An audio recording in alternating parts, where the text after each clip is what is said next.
ಲೋಕಸಭಾ ಗೆಲ್ಲುವುದಕ್ಕೆ ವಿಪಕ್ಷಗಳು ಹಾಗೂ ಆಡಳಿತ ಪಕ್ಷಗಳು ಭರ್ಜರಿ ತಾಲೀಮನ ನಡೆಸಿವೆ.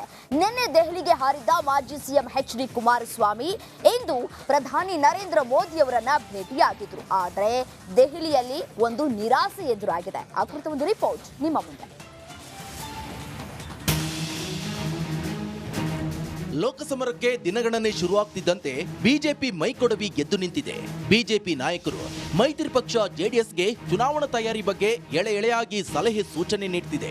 ಕುಮಾರಸ್ವಾಮಿ ಅವರನ್ನ ಕರೆಸಿಕೊಂಡು ಬಿಜೆಪಿ ಹೈಕಮಾಂಡ್ ರಹಸ್ಯವಾಗಿ ಚರ್ಚಿಸಿದೆ.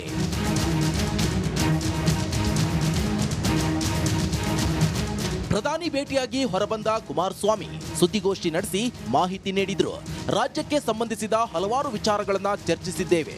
ಆದರೆ ಸೀಟು ಹಂಚಿಕೆ ಬಗ್ಗೆ ಸದ್ಯದಲ್ಲೇ ತೀರ್ಮಾನಕ್ಕೆ ಬರ್ತೀವಿ. ಆದರೆ ಕಿಂಚಿತ್ತೂ ಗೊಂದಲವಿಲ್ಲ ಅಂತ ಸ್ಪಷ್ಟವಾಗಿ ಹೇಳಿದ್ರು.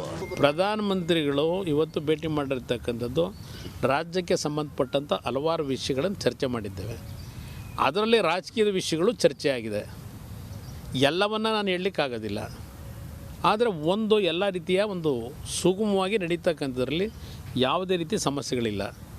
ಸೀಟು ಹಂಚಿಕೆ ವಿಷಯದಲ್ಲಿ ಸದ್ಯದಲ್ಲೇ ತೀರ್ಮಾನ ಮಾಡ್ತೀವಿ. ನಾನು ಹೇಳ್ತಾ ಇದ್ದೀನಲ್ಲ, ಯಾವುದೇ ಸಮಸ್ಯೆಗಳು ಸೀಟ್ ಹಂಚಿಕೆಯಲ್ಲಿ ಬರಲ್ಲ.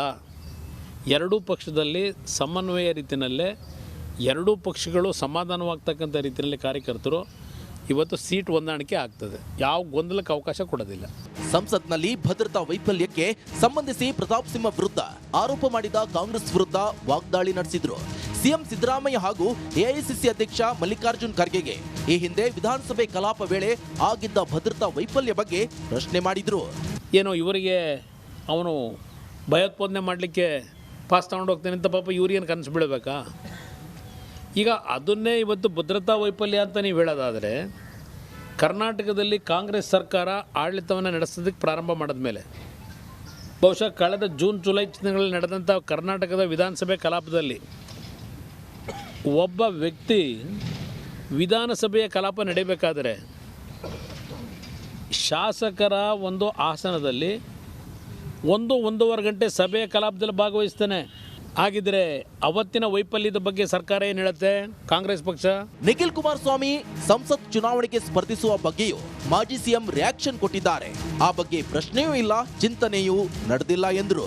ಇಲ್ಲ, ನಿಖಿಲ್ ಕುಮಾರಸ್ವಾಮಿ ಅವರು 28 ಲೋಕಸಭಾ ಕ್ಷೇತ್ರದಲ್ಲಿ ಎರಡೂ ಪಕ್ಷಗಳ ಅಭ್ಯರ್ಥಿಗಳ ಪರವಾಗಿ ಚುನಾವಣೆಯಲ್ಲಿ ಪ್ರಚಾರದಲ್ಲಿ ಇರ್ತಾರೆ. ಅವ್ರ ಸ್ಪರ್ಧೆಯಲ್ಲಿ ಇರೋದಿಲ್ಲ ಅಂತಕ್ಕಂಥದ್ದು ಈಗಾಗಲೇ ಅವರೇ ನಿರ್ಣಯ ಮಾಡ್ಕೊಂಡಿದ್ದಾರೆ. ನನ್ನ ನಿರ್ಣಯ ಅಲ್ಲ.